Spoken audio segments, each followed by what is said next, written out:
예수님께서는 대제사장 가야바의 뜰로 끌려가셨고, 그때 예수님의 제자들은 모두가 도망을 쳤습니다. 그것은 제자들이 나쁜 사람들이었다거나 혹은 배은망덕한 인간들이었기 때문에 예수님을 두고 도망친 게 아니고 순전히 그들의 연약함 때문이었습니다. 우리는 어떤 행위를 보지만 하나님께서는 그 속에 숨겨져 있는 우리의 중심을 보십니다. 그래서 같은 행위를 보고도 하나님의 판단은 전혀 달라질 수 있는 거죠. 사실 예수님께서는 이미 제자들의 연약함에 대해서 잘 알고 계셨기 때문에 제자들이 도망칠 것을 이미 말씀하신 바 있습니다. 물론 제자들은 자기들의 연약함을 잘 알지도 못했고, 특별히 베드로는 그래서 어떤 일이 벌어지기 전에는 자기가 그런 일을 행할 거라고는 알지도 못했고 생각도 못했고 예정하지도 않았고 예상하지도 못했고 그러므로 인정할 수도 없었는데요, 그 베드로가 그래서 예수님께서 니네가 다 나를 버리고 도망칠 거야 라고 이야기할 때 베드로는 그런 일 없을 거다, 모두가 그렇게 도망을 친다고 해도 나는 절대 주님을 떠나지 않을 거라고 호언장담을 했었습니다. 그러나 예수님께서는 너가 도망칠 뿐만 아니라 닭이 2번 울기 전에 나를 3번 부인할 거라고 말씀을 하셨습니다. 그때 그 말을 들은 베드로는 엄청 서운했을 것 같아요.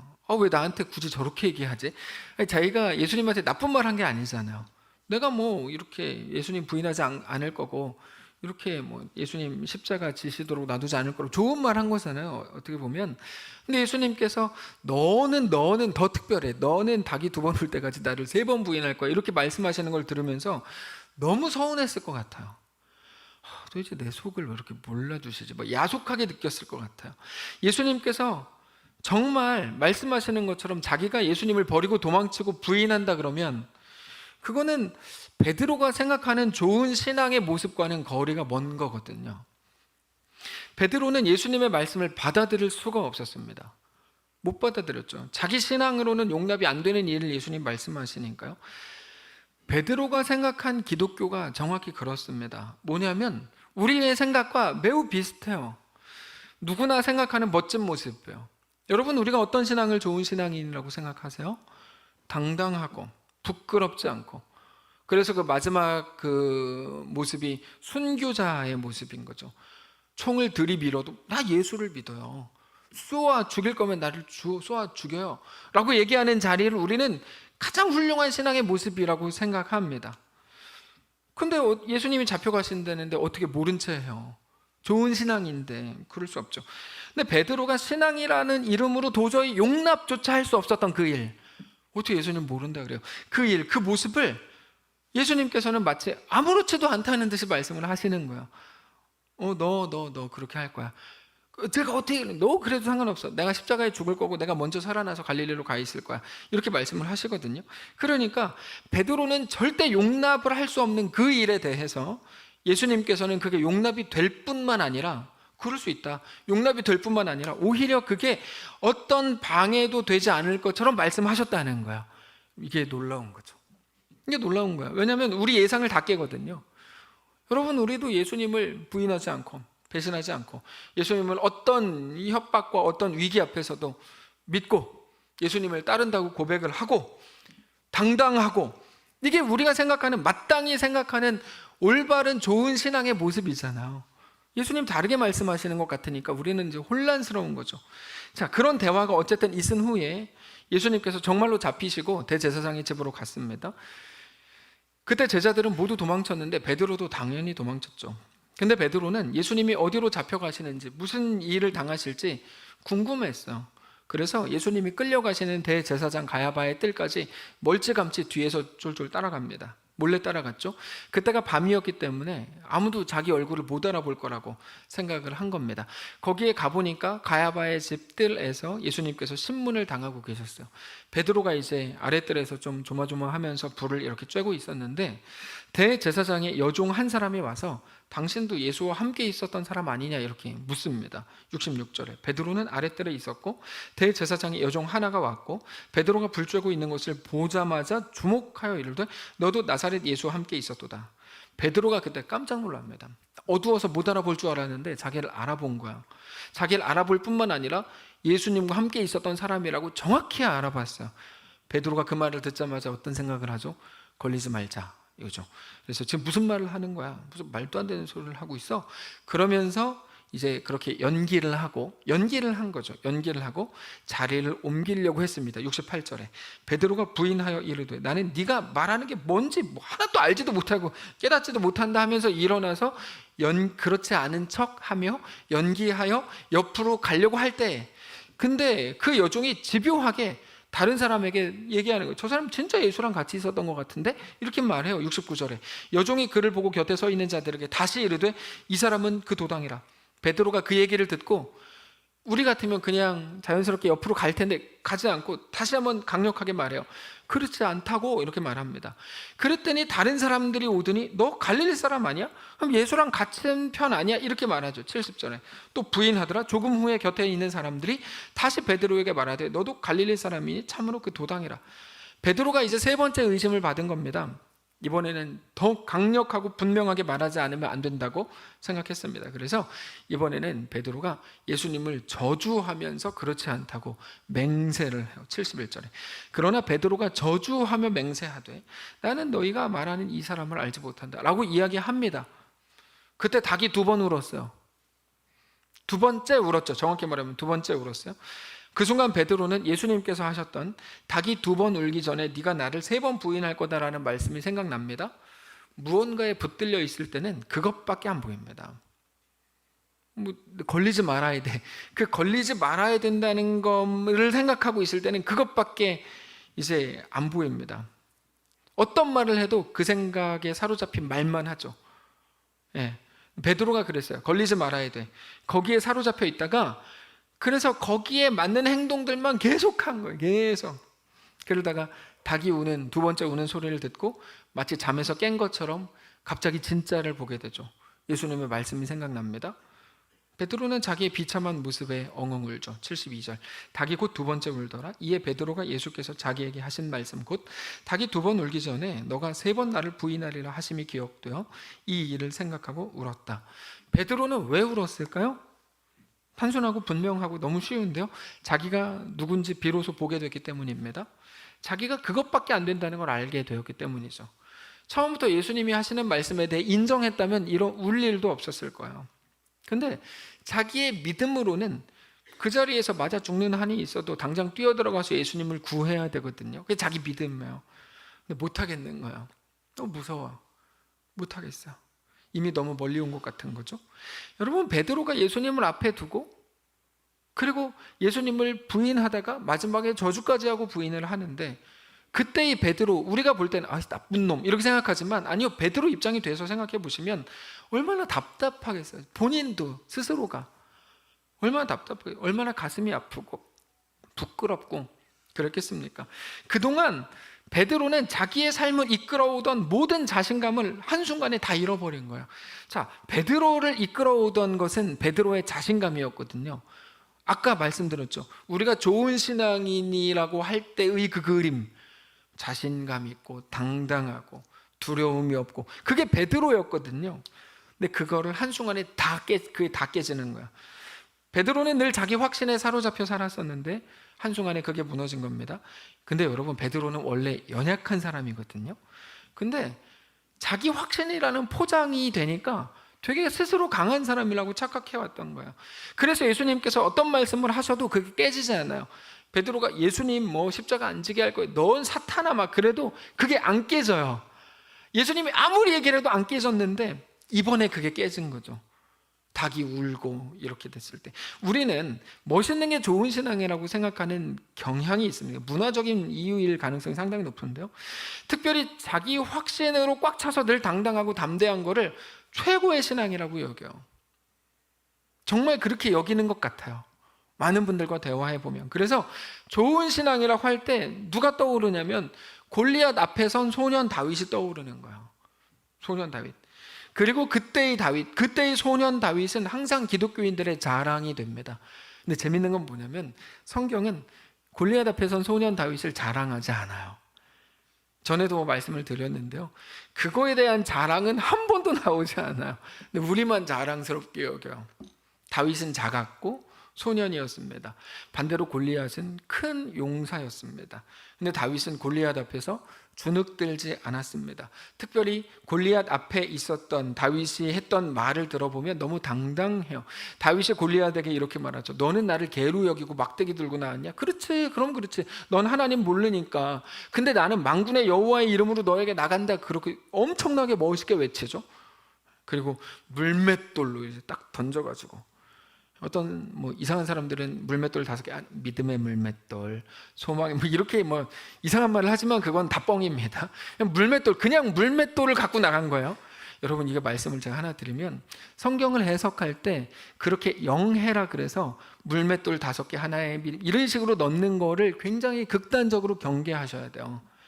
그거는 잘못하는 거거든요. 하여튼 물맷돌을 딱 던져가지고 이제 맞춰 쓰러뜨리죠. 그렇게 강한 상대 앞에서도 믿음으로 외칠 수 있었다는 게 너무 멋지고 부러운 거예요. 나도 저렇게 될 수 있다면 얼마나 좋을까. 우리도 자주 생각하죠. 공산당이, 우리는 뭐 공산당 적을 모르니까, 공산당이 우리한테 와가지고 총을 들이밀면 너 예수 믿을 거야? 그럼 과연 내가 죽지 않기 위해서 예수 믿을 거야? 그렇게 장렬하게 죽을 수 있을까? 순교할 수 있을까? 우리는 늘 그 생각을 해요. 근데 오늘 본문의 베드로가 늘 가졌던 마음이 바로 그 마음입니다. 예수님이 순교의 자리 혹은 십자가를 지시는 그 자리에 내가 간다면 내가 막아야지. 베드로가 늘 생각했던 거거든요.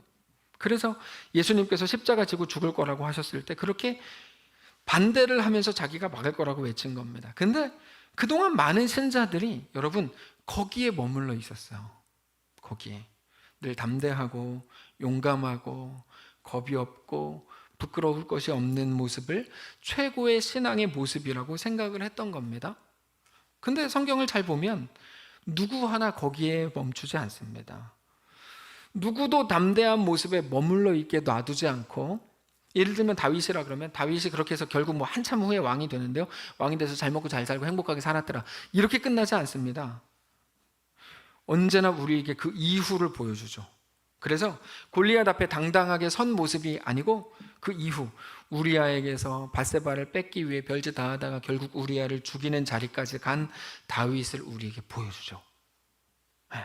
다윗이 아무리 대단하고 멋있게 보였다고 해도 성경이 우리에게 말하고 싶은 건 사실 그는 죄인이었어 이거든요. 그것도, 근데 우리가 골리앗 앞에 딱 서 있는 다윗을 볼 때는 죄인 이런 생각이 안 들잖아요. 그래, 멋있으니까요. 나에게도 저런 의지, 확신, 뭐 결단이 있을까? 막 생각이 되는데 성경이 우리에게 보여주는 건 아무리 그래도 그는 죄인이었어 이겁니다. 그것도 밧세바 사건을 소개할 때 전에 말씀을 드렸죠. 그가 실수였다거나 단지 낮잠을 자서 그랬다거나 모두가 전쟁에 나갔는데 혼자 왕궁에 남아있었기 때문이었다는 식의 어떤 것들을 핑계나 변명 삼을 수 있는 게 아니고, 절대로 그렇게 가지 않아요. 성경은 그가 낮잠을 잤기 때문에 실수했다, 여러분 성경은 그렇게 말하지 않아요. 절대 그렇게 말하지 않아요. 성경은 어떻게 말하냐면 다윗 그는 원래 죄인이었다 이렇게 말해요. 그가 실수한 게 아닙니다. 의로운 사람, 멋있는 다윗이 실수로 그렇게 넘어진 게 아니고, 혹은 밧세바가 유혹한 게 아니고, 다윗은 처음부터 죄인이었고 그런 죄인이 죄를 지은 거라고 말합니다. 그 결과 다윗은 어떻게 되냐면 그때부터 부끄러운 인생을 살게 되죠. 얼굴을 들지 못하는 인생을 살게 됩니다. 자식들이 자기들끼리 막 별짓 다 하고 결국 살인까지 하는데도요, 다윗은 한마디도 못해요. 아버지가 해야 될 마땅한 말을 하지 못하는 인생이 됩니다. 골리앗 앞에 서 있을 때와는 완전히 달라진 거죠. 용감하지 않아요. 겁이 없지 않아요. 이제 우리가 기대하는 기독교 신앙의 당당함을 다윗은 다 잃어버립니다. 뿐만 아니라 다윗의 마지막까지 가보면, 그러면 그때는 그랬지만 나중에 회복돼서 다시 당당해지는가? 안 그래요. 다윗은 끝내 용감해지거나 당당해지지 못합니다. 그리고 죽어요.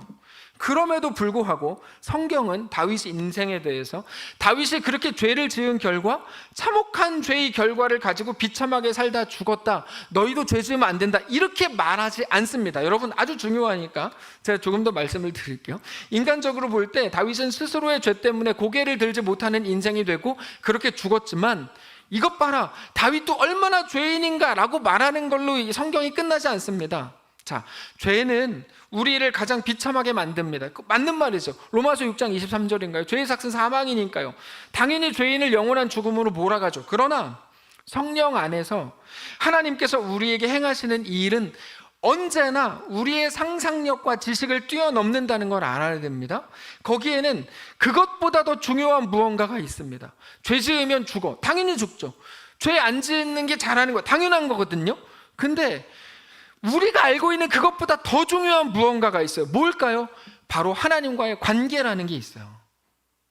우리가 죄 지으면 어떻게 돼? 죄 뭐 어떻게 돼? 이렇게만 생각하는 이유는 하나님과의 관계를 빼놓고 얘기하는 건데 그 안에 하나님과의 관계가 있다고요. 그래서 하나님께서는 다윗이 골리앗 앞에 서 있을 때 그렇게 잘해서 모든 사람들이 우러러보고 존경하고 사랑할 때 그것도 하나님이 사랑하시는 하나님의 사람 다윗이지만 부끄러운 일을 하고 못나고 그래서 스스로도 더 이상 고개를 들지 못하게 된 그때의 다윗도 하나님이 사랑하시는 하나님의 사람 다윗이었다는 걸 우리에게 보여주는 거죠. 우리는 여기서 막힙니다. 어디서 막히냐면요, 죄를 지었고 연약하고 부끄럽고 고개를 들 수 없는데 어떻게 하나님이 사랑하시는 하나님의 사람이냐는 거죠. 우린 여기서 막히는 거야. 그냥 지옥 가지 않고 하나님이 구원해 주신 것만으로도 감사해 하면서 조용히 구석에서 지내, 이렇게 말하면 이해가 되거든요. 근데 그렇게 말씀하시는 게 아니니까 이해가 안 되는 거죠. 성경은 거기 그 자리에 있을 때에도 하나님이 사랑하시는 하나님의 자녀라고 말합니다. 그래서 연약한 우리뿐 아니라 우리와는 다른 사람처럼 보였던 다윗마저도 연약한 죄인이었는데, 그래서 죄의 결과를 온몸으로 받아들여서 그렇게 부끄럽고 고개를 들지 못하는 게 전부였는데 그게 전부가 아닌 걸로 만드시더라는 겁니다. 단지 그 속에서도 구원하셨다. 하나님은 그런 죄인까지 구원하시는 놀라운 사랑의 하나님이다. 이 정도로 끝나지 않고 그것마저도 일하게 하셔서 다윗은 자기 죄로 인한 모든 결과를 보면서 무슨 고백을 하냐면 오직 하나님 외에 어떤 소망도 없다는 것을 고백하고 깨닫게 되는 자리까지 가는 거죠.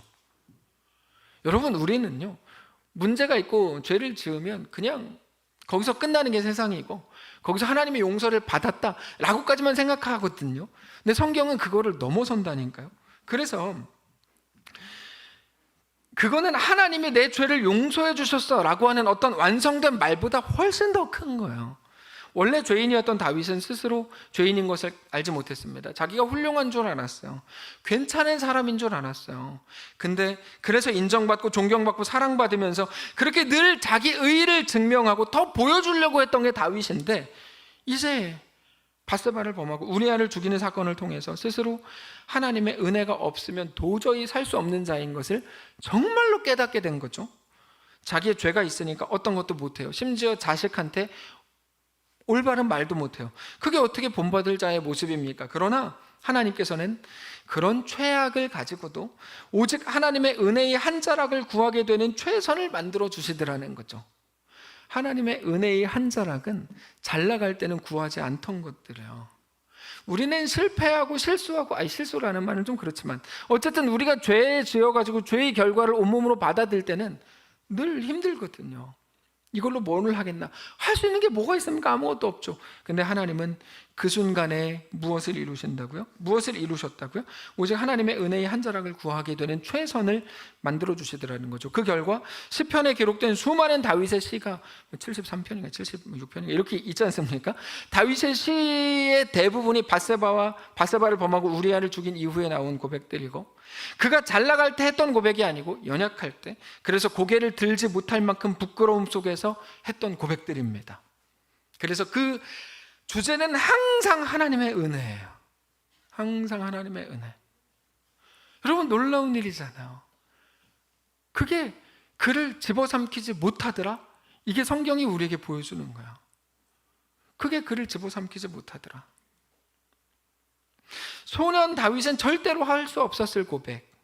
오직 하나님만 나의 소망입니다. 하나님만 나의 구원입니다. 우리는 오늘 본문의 베드로의 모습을 볼 때도 마찬가지입니다. 실망스럽죠. 예수님께 처음부터 내가 주님을 돕겠습니다라고 말하지를 말든지, 아니면 사람은 연약하니까 어쩔 수 없었다고 해도 오늘 본문에서 예수님 3번이나 부인하고 마지막엔 저주까지 하는 게 좀 실망스럽습니다. 근데 우리 하나님께서는 다윗에게 그렇게 하셨듯이 베드로에게도 동일하게 그의 최악을 가지고도 오직 은혜의 한 자락을 구하는 최선을 만들어 주실 겁니다. 그리고 그게 하나님의 은혜고 그게 기독교 신앙입니다. 자, 이제 중요한데요. 지금부터인데 기독교를 제외한 모든 종교에, 저는 그냥 기독교를 제외한 모든 종교를 이방 우상 종교라고 이제 명칭을 하겠습니다. 기독교를 제외한 모든 우상 이방 종교에 존재하는 게 있는데 종교성이라는 겁니다. 그게 뭐냐면 보상의 원리예요. 모든 종교성에는 반드시 보상의 원리가 들어가 있어요. 보상의 원리는 단순합니다. 잘한 자에게 복 주고 못한 자에게 벌 주는 거거든요. 그래서 모든 종교는 언제나 도덕과 윤리를 그 종교성으로 가집니다. 반드시 모든 종교에는 100% 다 있는 거야. 모든 종교에 도덕과 윤리를 그 종교성으로 가지죠. 도덕적으로 착하고 선하게 살면 복 받고 그렇지 않으면 벌 받는다는 건데, 여기에서 조금 더 확실하게 복을 받고 싶으면 이것보다 조금 더 큰 거를 부여하는데 그거를 진정성이라고 불러요. 진정성. 이렇게 하는 거예요. 그래서 보통 사람들은 착하게 사는 걸로 복 받기를 원하는데, 조금 더 여기에 이제 에너지를 쏟는 사람들은 어떻게 하냐면 진정성을 부여하는데, 내가 이만큼 간절합니다. 그러니까 내 기도를 들어주십시오. 나에게 복을 주십시오라고 하는 거야. 그래서 만들어지는 게 고행이고 금욕주의입니다. 여러분, 고행과 금욕주의는 기독교에는 없습니다. 그런 거는 기독교에는 있지도 않은 건데 많은 이방 우상 종교들에서 행하는 것들이죠. 고행과 금욕은 이방 종교에서 자기들의 진정성을 드러내는 표시예요. 근데 한국의 샤머니즘도 똑같아요. 한국의 우상 숭배도 너무 똑같았어요. 옛날 선조들이 매일 했던 거 뭡니까? 과거 시험을 보러 간 남편이나 아들, 전쟁을 하러 간 남편을 위해서 하루도 빼놓지 않고 새벽마다 정화수를 떠놓고 빌조. 이게 이제 샤머니즘인데 이게 진정성이거든요. 하루라도 빼먹으면 복이 날아가기 때문에 매일 새벽에 그렇게 하는 거예요. 그게 자기 신에게 진정성을 보이는 거거든요. 그래서 불교에서 가장 중요하게 강조하는 게 새벽 예불입니다. 새벽 예불. 그걸로 신께 진정성을 보여서 신을 감동시켜서 원하는 거를 얻는 거거든요. 이게 속담이 됐죠. 지성이면 감천이다가 나온 건데, 거기서 한 걸음 더 나가면 뭐 하냐면 자해를 해요. 많은 종교들에서 이 짓을 합니다. 자해를 해요. 열왕기상 18장을 보면 바알과 아세라의 선지자들이 기도할 때 어떻게 기도했냐면, 처음에 기도를 했을 때 안 들어지니까 소리를 질러서 기도하거든요. 그래도 안 들어지니까 자해를 하기 시작했어요. 몸에 피를 내고. 이 열왕기상 18장 26절에 이렇게 되어 있습니다. 그들이 받은 송아지를 가져다가 잡고 아침부터 낮까지 바알의 이름을 불러 이르되, 바알이여 우리에게 응답하소서 하나 아무 소리도 없고 아무 응답하는 자도 없으므로 그들이 그 쌓은 제단 주위에서 뛰놀더라. 정오에 이르러는 엘리야가 그들을 조롱했죠. 큰 소리로 불러봐라. 그는 신인지 묵상하고 있는지 혹시 잠깐 나가는지 그가 길을 행하는지 어떻게 하냐. 그가 잠이 들었으면 깨워야 될 거 아니냐. 그래서 이제 그들이 큰 소리로 불렀는데, 그러다가 어떻게 하죠? 그들이 규례를 따라 피가 흐르기까지 칼과 창으로 그들의 몸을 상하게 하죠. 여러분, 이거는 저기만 하는 게 아니에요. 모든 우상 이방 종교가 다 행하는 일들이에요. 첫 번째, 도덕과 윤리를 그 종교성으로 가지다가 어떻게 한다고요? 거기다가 진정성을 넣는데 그게 고행과 금욕으로 가고, 그러다가 이제 자해까지 가거든요. 그렇게 해야만 신이 자기의 기도의 태도를 보고 감동한다고 생각하는 거야. 그게 완전 우상숭배의 방식이거든요. 근데 타락한 기독교도 똑같이 행해요. 타락한 기독교도 성경대로 행하지 않아요. 타락한 기독교도 똑같이 행해요. 역대하 33장을 보면 므낫세가 자기 아들을 불 속에 넣어서 죽이거든요. 왜 그렇게 하는 줄 아세요? 기도 응답 받으려고 그렇게 하는 거예요. 그게 그가 생각하는 진정성입니다. 그렇게까지 해서 복을 받겠다는 거죠. 자기가 죽으려고 그랬는데 므낫세는 자기가 죽으면 자기가 복을 못 받잖아요. 자기가 죽었는데 복을 어떻게 받아? 그러니까 자기의 분신인 아들을 죽인 거죠. 그렇게 자기가 이제 복 받겠다는 건데, 이 모든 것들이 보상의 원리라는 겁니다. 이거는 우상 이방 종교들에 있는 겁니다. 여러분 기억하십시오. 기독교에는 없습니다. 이거 성경을 아무리 읽어보세요. 기독교에는 없어요. 없는 거예요. 우상 이방 종교에 있거든요. 근데 왜 가끔 한국교회 비슷한 것들 가끔 왜 하냐? 이 천주교에서 가끔 배운 것들이 좀 있어서 그런 건데요. 그러면 안 됩니다. 내가 이렇게 하면 신은 감동한다. 이 논리. 이렇게 내가 신을 감동시켜야 복을 받는다. 그래서 이방 종교들은 언제나 신을 감동시킬 방법을 찾습니다. 이렇게 하고 이렇게 해야 돼. 그리고 그대로 행하죠. 그거를 지금 어떤 한국의 신자들도 간절히 기도하면 하나님이 들어준다고 착각합니다. 안 그래요? 그래서 열심을 보이게 하는 방식으로 신앙생활을 하는 거야. 우리 교회는 없는 일천번제 헌금 이런 거 막 하죠. 일천번제는 여러분 그거는 말이 안 되는 거라고 말씀을 드렸죠. 일천번제에서 번자는 한 번, 두 번이 아니고 태울 번자입니다. 1,000마리를 태웠다, 그게 일천번제거든요. 근데 어떤 사람들이 그거를 자꾸 속여가지고 한 번, 두 번, 1,000번을 했다 이렇게 가서 교회들마다 일천번제 헌금이 있는 거는 그거는 잘못된 겁니다. 그러면 그 바로 뒤에 가면 12만 번제 나온다니까요. 그 12만 번제는 어떻게 할 거예요? 이거는 말이 안 되는 행동들이에요. 그건 성경을 몰라서 그렇게 한다, 오케이, 이해는 됩니다. 근데 그렇게 하면 안 되는 겁니다. 왜냐하면 보상의 원리, 지성이면 감천이다라는 마음은 사실은 성경에 없는 거거든요. 예수님께서 기도의 원리를 주신 건 있어요. 마태복음 6장에 어떻게 기도하라고 하시냐면 단순해요. 남들이 알아보지 못하게 은밀하게. 근데 우리는 크게 기도하죠. 그다음에 조용히 골방에 들어가서. 근데 우리는 막 떠벌리고 기도하죠. 이게 이제 많은 차이가 있는 건데 거기서 특별한 게 중요한 게 뭐냐면 예수님께서 하나님이 우리의 기도를 들으시는 이유는 단 한 가지다. 그게 뭐냐면 니네가 열심히 기도했기 때문이 아니고 간절히 기도했기 때문이 아니고 금식을 했기 때문이 아니고 소리를 질렀기 때문도 아니고 뭡니까? 하나님 그분이 너희의 아버지이기 때문이다. 이게 유일한 조건이에요. 유일한 조건이에요. 하나님이 우리 기도를 들으시는 유일한 조건은 다른 것이 아닙니다. 지성이면 감천이기 때문이 아닙니다. 우리가 성경을 제대로 알아야 됩니다. 성경이 무엇을 말하는지 알아야 됩니다. 우리가 믿는 기독교의 하나님이 우리의 기도를 들으신다면 그 이유는 단 한 가지, 그분이 우리 아버지이시기 때문입니다. 그런데 그 아버지가 우리에게 어떻게 행하셨는지를 우리가 알아야 됩니다. 우리가 잘 외우는 말씀인데 잘 모르는 말씀이에요. 요한복음 3장 16절. 하나님이 이처럼, 다 같이 외울까요? 시작.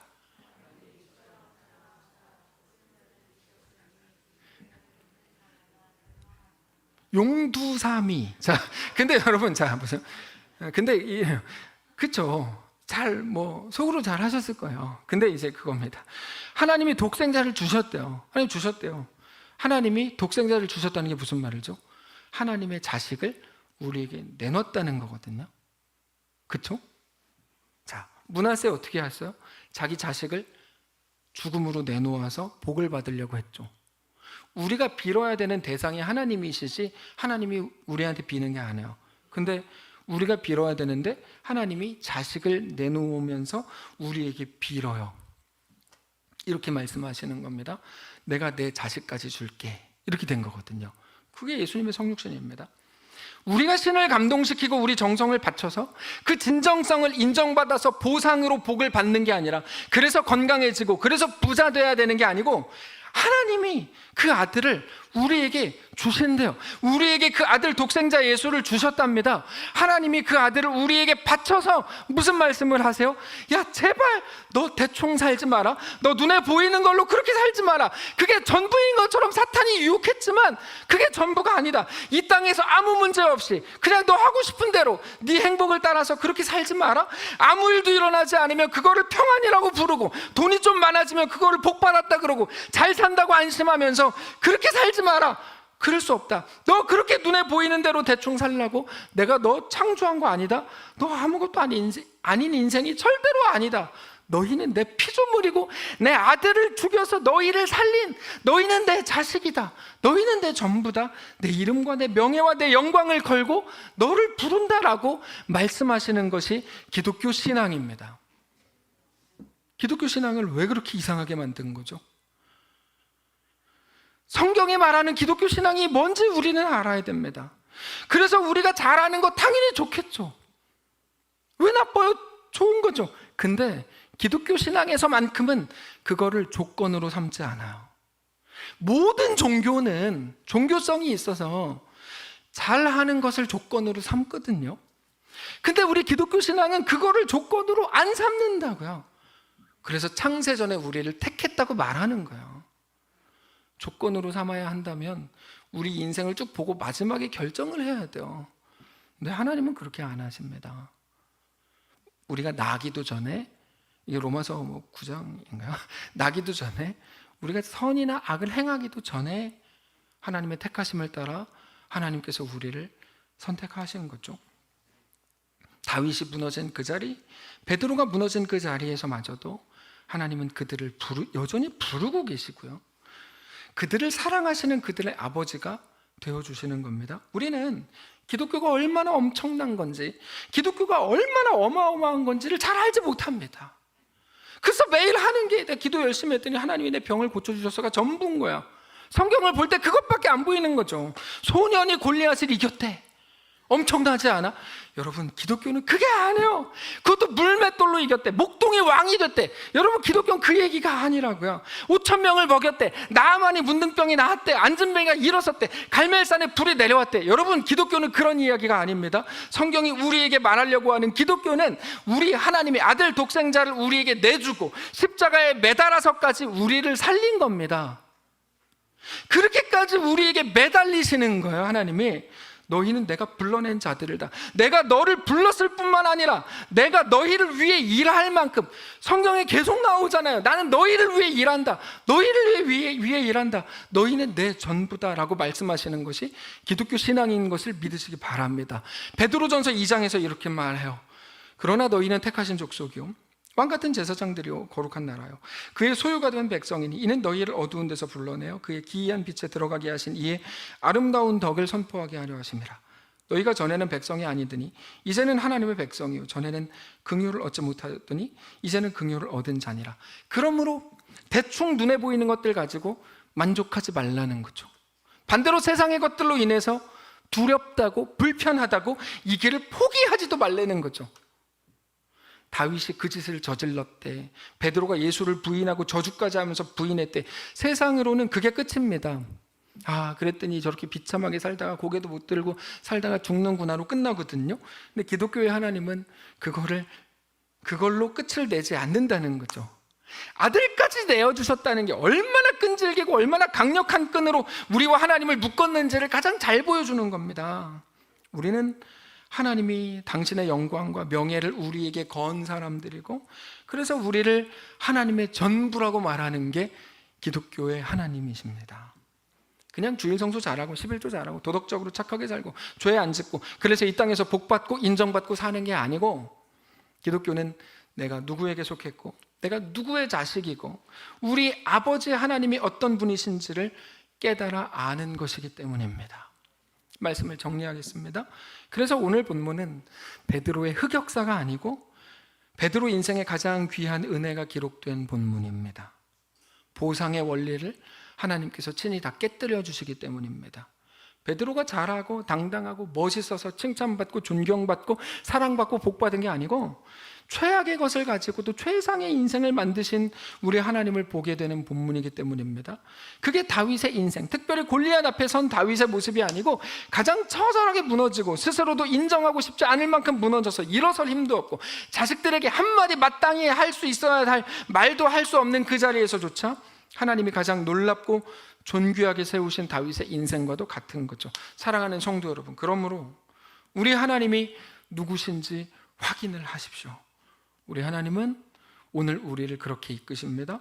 그것을 깨달아 이제는 우리 힘을 다 빼고 하나님 앞에 온전히 엎드리실 수 있기를 원합니다. 그래서 순종이 능력입니다. 순종은 뭡니까? 하나님이 하라는 거 하는 게 순종이 아니죠. 하나님이 시키는 대로 하는 게 순종이 아니에요. 순종은 뭡니까? 하나님의 뜻 앞에서 내 뜻을 꺾는 거죠. 그래서 어떤 일을 했어 안 했어로 말할 수 없는 거야. 마지막 날 심판대 앞에서 악인들은 뭐라고 말합니까? 내가 이것도 했고 저것도 했다 그러죠. 예수님 뭐라 그러세요? 오케이, 근데 난 니네 알지 못해. 불법을 행하는 자들아 저리 가라, 이렇게 말씀을 하시거든요. 무엇을 행하는지의 문제가 아니고 순종은 뭡니까? 하나님의 뜻 앞에 내 뜻을 꺾는 문제인 거예요. 우리의 기호를 꺾으시고 우리의 정의를 꺾으시고 우리 판단을 꺾으시고 우리의 생각을 꺾는 거예요. 그렇게 힘을 빼는 거죠. 힘을 빼는 거예요. 여러 가지 변명과 이유들로 마땅히 내가 동참하지 않고 하나님의 역사를 거부할 수 있는 말들이 얼마나 많은지 몰라요. 다 설득력이 있어요. 그래서 꺾는 거예요. 그게 순종이거든요. 그래서 고개를 들지 못하는 다윗, 닭이 2번 울었을 때 비로소 스스로의 모습을 깨달은 베드로야말로 하나님의 은혜 안에 거하는 거죠. 오늘 우리의 모든 시간과 모든 상황 속에서 그렇게 우리 삶을 주 안에서 바라보고 주 은혜 안에 살아가는 신자들 되시기를 바랍니다. 우리가 어떻게 주의 자녀가 됐는지, 어떻게 지금 이 자리에 나와서 하나님을 아버지라 주라 고백하는지 놀라운 일입니다. 말할 수 없는 하나님의 은혜와 자비로 우리가 오늘 이 자리에 있습니다. 우리 인생을 우리 태어나기 전부터 계획하시고 선택하신 하나님께서 오늘 이 순간 우리 삶을 이끄시고 하나님 앞에 온전히 이끌리는 거룩한 신자들 다되도록 주님 인도해 주옵소서. 마지막 날 우리가 주 앞에 갔을 때 모든 거 정말 피곤하게 다 한 것 같은데 나는 너를 알지 못한다, 불법을 행하는 자들아 저리 가라, 말씀하시는 그 성경 구절이 우리에게 늘 두려움으로 다가옵니다. 하나님, 오늘 주 앞에 하나님 특별하게 말씀하신 특별 계신 성경을 가지고 주 앞에 온전히 나아가게 하시고 주님을 뜨겁게 사랑하고 그렇게 주님 앞에 온전히 세워지는 모든 성도를 다 되도록 축복하시옵소서. 하나님, 우리가 가진 것 일부를 주님께 예물로 드립니다. 우리 수입 10의 10이 다 주님의 것입니다. 정말입니다. 근데 그 중에 10의 1을 주님께 드리고 감사 예물로, 그리고 또 주정 헌금으로, 선교 헌금으로 주 앞에 특별히 생일 감사로 예물을 드립니다. 하나님, 이제까지 우리 삶을 이끌어 주셨던 하나님이 앞으로도 우리 아버지 되어 주시기를 갈망합니다. 우리와 함께 하옵소서. 하나님, 출산을 앞두고 있는데 하나님 이제 곧 태어나게 될 새로운 아이에게 하나님 놀라운 은혜가 넘치게 하시고 특별히 부모에게 믿음을 주셔서 다른 어떤 것 아니고 오직 하나님을 온전히 믿는 분명한 믿음을 고백하고 그 믿음 안에서 믿음으로 양육하는 지혜의 부모가 되게 하시고 하나님이 이 여정 이제까지 살아왔던 것보다 앞으로의 삶이 더 존귀하고 더 복되고 더 주님을 뜨겁게 사랑하는 더 의미 있고 더 행복한 인생 되도록 주님 축복해 주시옵소서. 사랑하는 모든 성도를 붙들어 주시니 감사합니다. 그들의 가정을 돌보시고 하나님께 믿음으로 나아가며 우리 주님과 믿음으로 동행하는 사랑하는 모든 성도를 되도록 축복하시옵소서. 우리 주인 되신 살아계신 예수님의 이름으로 기도합니다. 아멘. 이제는 우리 구주 예수 그리스도의 은혜와 하나님 아버지의 다함없는 사랑과 성령의 교통인도 역사위로 함께 하시며 은사가 이 시간 주를 바라보며 예수 안에 허락된 그 길을 믿음으로 신자로 걷기를 소원하고 그렇게 주님의 은혜를 구원해 사랑하는 모든 성도들 머리머리 위에 사랑하는 이 교회 위에 이제로부터 영원까지 함께 계실지어다. 아멘.